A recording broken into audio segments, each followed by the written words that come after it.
భూమి మీద ఇన్వెస్ట్మెంట్ చేయాలి అంటే అది ఒక ధైర్యం, అది ఒక బాధ్యత, అది ఒక గౌరవం కూడా. ఒకసారి మీరే ఆలోచించండి. తాత ముత్తాతలు తల్లిదండ్రులు సంపాదించిన ఆస్తిని అనుభవిస్తున్న వారికి సొసైటీలో ఎలాంటి గౌరవం ఉంది?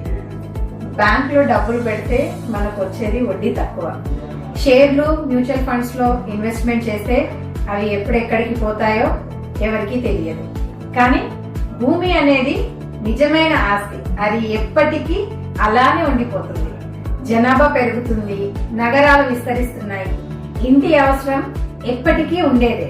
ఈ రోజు మీరు కొన్న భూమి 5 నుంచి 10 సంవత్సరాలలో కనీసం 3 రెట్లు ఎక్కువగా పెరిగే అవకాశం ఉంటుంది. మీరు నేరుగా వ్యాపారం చేయకపోయినా మీరు కొన్న భూమి మీకు ఆదాయాన్ని తీసుకొచ్చి పెడుతుంది. మీరు భూమిని అద్దెకిచ్చుకోవచ్చు లేదా లీజ్ ఇచ్చుకోవచ్చు. సీజనల్ ఫార్మింగ్ కూడా చేయించుకోవచ్చు. ఇది కూడా ఒక రకమైన ప్యాసివ్ ఇన్కమే.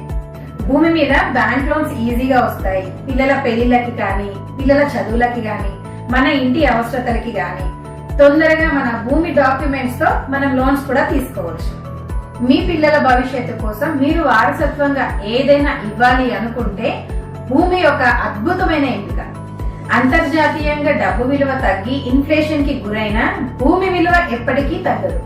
భూమి మీద పెట్టుబడి అంటే ఒక దీర్ఘకాలిక ప్రణాళిక. త్వరిత లాభం కన్నా భవిష్యత్తు లాభాన్ని చూసుకునే వారికి ఇది ఒక అత్యద్భుతమైన ఎంపిక.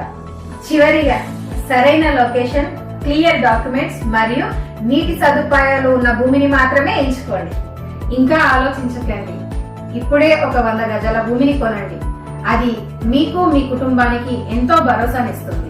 మరి అన్ని క్లియర్ డాక్యుమెంట్స్ తో ప్రైమ్ లొకేషన్స్ లో ఇన్వెస్ట్మెంట్ చేయాలి అనుకుంటే స్క్రీన్ మీద కనపడుతున్న నెంబర్ కి మీరు వాట్సాప్ చేసి ఇప్పుడే మీ ఫ్రీ సైట్ విజిట్